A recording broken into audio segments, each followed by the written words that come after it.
Hello guys, कैसे आप सभी। देखिए, बिहार में जो नियोजित शिक्षक हैं या उनका मुद्दा बिहार में अभी सबसे टॉप टॉप में चल रहा है। और कहीं ना कहीं बिहार के जितने भी नियोजित शिक्षक हैं उनका जो है अब सरकार जो है एग्जाम लेने की बात कह दी है। तो कहीं ना कहीं क्या शिक्षकों का परीक्षा लेना उचित है, यानी सवाल यहाँ पर अटकता है आकर के। यानी क्या राज्य सरकार जो है यानी नियमावली का उल्लंघन कर रही है।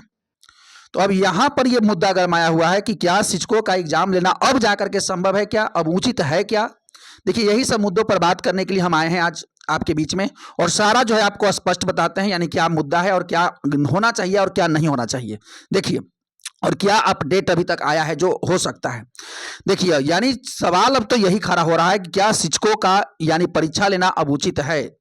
तो कहीं ना कहीं ये एकदम जवाब स्पष्ट है कि शिक्षकों का अब एग्जाम लेना उचित नहीं है। यानी जो शिक्षक लगातार 15 साल 20 साल से राज्य में सेवा दे रहे हैं और अब जब वो कुछ सालों में रिटायर करेंगे तो अब राज्य सरकार कह रही है कि आप जो है एग्जाम दीजिए, तब जाकर के राजकर्मी का दर्जा मिलेगा आपको। तो ये कहीं ना कहीं ये न्याय नहीं है, ये शिक्षकों के साथ अन्याय है।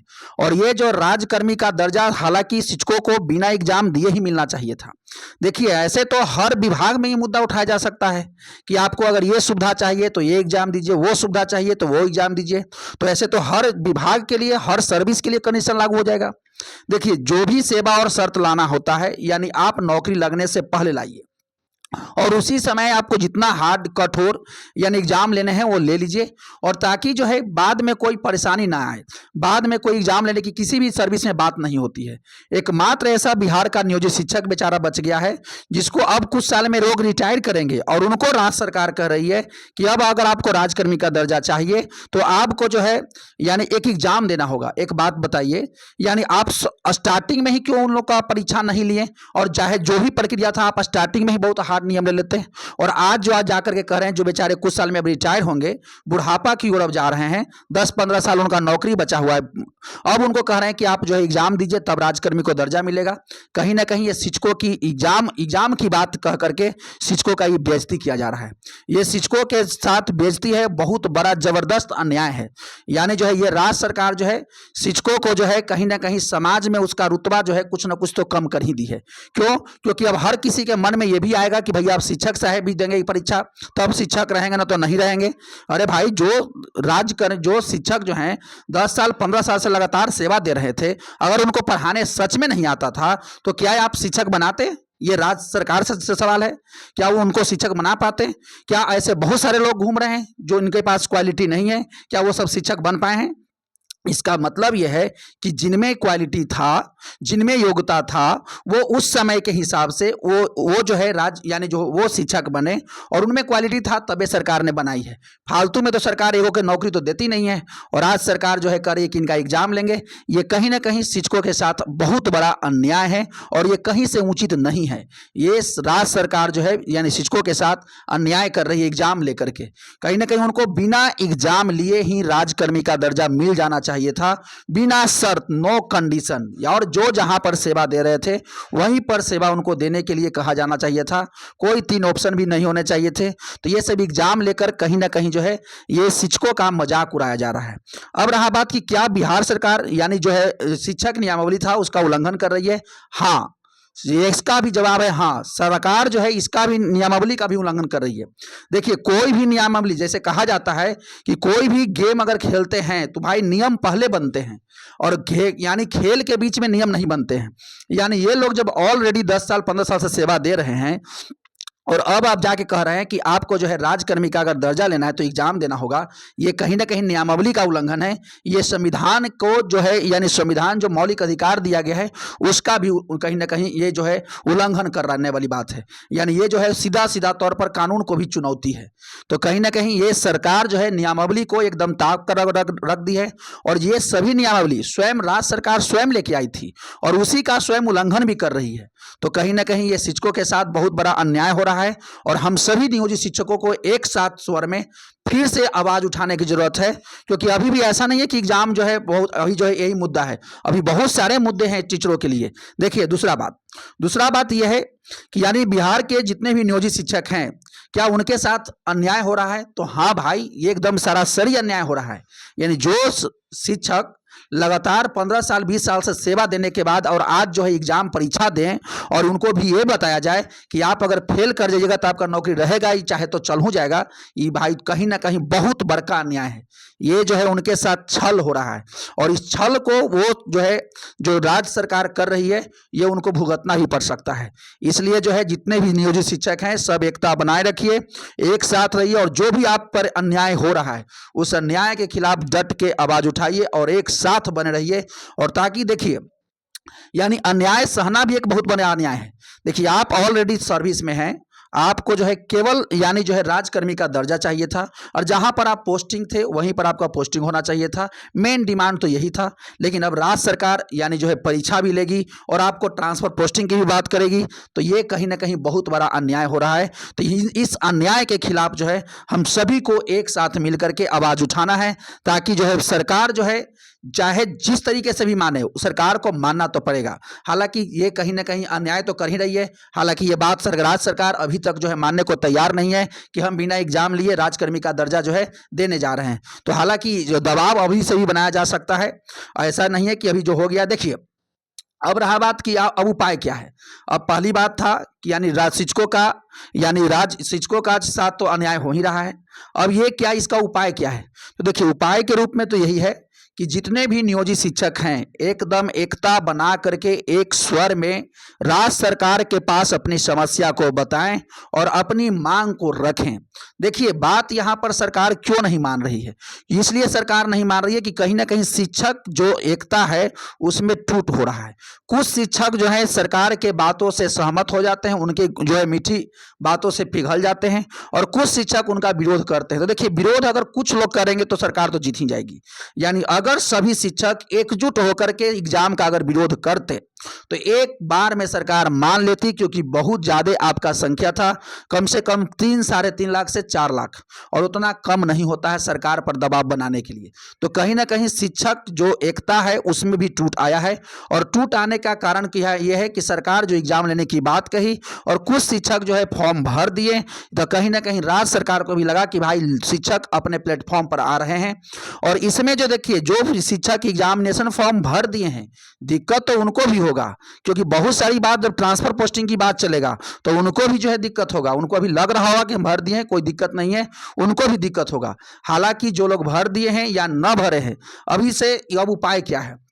देखिए उपाय तो एक था, हम लोग किए भी थे, यानी 13 तारीख को 13 फरवरी की जो विधानसभा का घेराव करना था वो सबसे बड़ा उपाय था। लेकिन कुछ शिक्षक जो सपोर्ट में नहीं आए या जो है सपोर्ट नहीं किए, इसके कारण से ये जो है हम लोग का जो प्रयास असफल रहा, 100% सफल नहीं हो पाया। अब दूसरा बात ये जो है, अब क्या दूसरा प्रयास संभव हो सकता है? हाँ संभव हो सकता है, दूसरा प्रयास संभव हो सकता है और फिर से सरकार पर दबाव बनाया जा सकता है। ऐसा कोई नहीं है कि अभी फॉर्म भरा गया तो चलिए सारा खत्म हो गया, अभी से भी दबाव सरकार पर बनाया जा सकता है। दूसरा बात रहा कि क्या कोई कानूनी सहायता ली जा सकती है? देखिए कानूनी सहायता तो ली जा सकती है, सरकार के खिलाफ जो चुनौती दी जा सकती है, लेकिन यहां पर सभी शिक्षकों के एक साथ आकर के अगर सरकार के पास पीआईएल अगर हम दायर करते हैं तब कुछ उम्मीद है। लेकिन अगर दिक्कत यहां पर है कि यहां हर शिक्षक पर्सनल जाकर के यानी जो है हाई कोर्ट में जो है अपील कर रहे हैं, तो उससे कुछ नहीं होगा। यानी सभी शिक्षक को एकता बना करके एक साथ यानी पीआईएल दायर करना होगा कि और सभी का एक ही मांग होना चाहिए कि बिना कंडीशन राजकर्मी का दर्जा मिले। और दूसरा बात, किसी भी शिक्षक को ट्रांसफर पोस्टिंग वाला बात ना हो, जो जिला में है उनको चॉइस के अनुसार जिला मिलना चाहिए।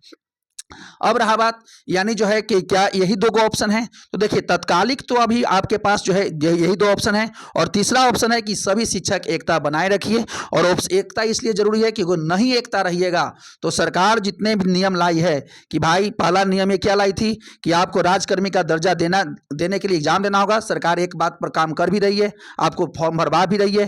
पहली बात आपका घाटा हो जाएगा। दूसरा बात सोचिए, सरकार कहा है कि आपको हम ट्रांसफर भी करेंगे, तो अभी जो आप फॉर्म भर दिए बाद में दिक्कत भी करेगा, कहीं कहीं दूर भी भेज देंगे ये, यानी दूर दराज गांव में। तीसरा सोचिए, इन्होंने कहा है कि जो शिक्षक फेल कर जाएंगे उनका नौकरी चला जाएगा। तो कहीं ना कहीं ये हुआ क्यों? ये 3 गो जो समिति जो नियम दी, ये समिति नियम क्यों दे पाई? क्योंकि शिक्षक में एकता नहीं रहा। शिक्षक में अगर एकता रहता तो सरकार एक बात में सभी का मांग मान लेती। देखिए सरकार झुकती है, हम बार बार कहते हैं कि सरकार बहुमत के आगे झुकती है, भीड़ के आगे नतमस्तक होती है। लेकिन दिक्कत यहां है कि शिक्षकों में ही 2 भाग बट गए हैं। एक शिक्षक जो एग्जाम के पक्ष में चले जा रहे हैं और एक शिक्षक जो एग्जाम के पक्ष में नहीं है। तो कहीं ना कहीं सभी शिक्षकों को ही होना चाहिए था कि कोई भी एग्जाम के पक्ष में ना होते। और अभी से भी कोई बहुत बड़ा मौका गया नहीं है, अभी से भी ऑप्शन बचे हैं, अभी से भी ऑप्शन बचे हैं। या तो एक बहुत बड़ा फिर से एक आंदोलन किया जाए और दूसरा या तो सभी मिल करके एक PIL दायर करें। ये एक बहुत बड़ा अपॉर्चुनिटी हो सकता है। देखिए अभी कुछ नहीं बिगड़ा है। अभी आपको लग रहा है कि केवल एग्जाम हो जाएगा, नहीं भाई, इसके बाद ही बहुत सारे प्रक्रियाएं हैं आपका। जब जहां पर आप सोच लीजिए आप कितना बढ़िया से जहां पर नौकरी कर रहे होंगे, अब वहां से आपको यानी जो है 100 किलोमीटर 200 किलोमीटर दूर भेज दिया जाएगा तो आपको कष्ट नहीं होगा। तो कहीं ना कहीं इस बात के लिए तो आपको अपील करना ही चाहिए था। और जहां पर आप 25 साल 15 साल से लगातार पढ़ा रहे हैं रह करके, तो ये कहीं ना कहीं तो दिक्कत हो जाएगा। और अगर जो शिक्षक फेल कर जाते हैं भाई, उनका तो रोजी रोटी का सवाल हो जाएगा कि जो 15 साल से लगातार पढ़ा रहे थे, शिक्षक थे, और उनको सरकार कह दे कि भाई आपका नौकरी चला गया, वो अब इस एज में जाकर के कौन सा फॉर्म भरेंगे वो। तो कहीं ना कहीं हम सभी लोग में एकता की कमी रहा है और उस एकता को दिखाइए, सब लोग जुड़िए, एक साथ बनिए, तब इस बात को मांग रखा जा सकता है। और अभी भी बहुत कुछ बिगड़ा नहीं है, फॉर्म भरा जाने से भी कुछ नहीं होता है।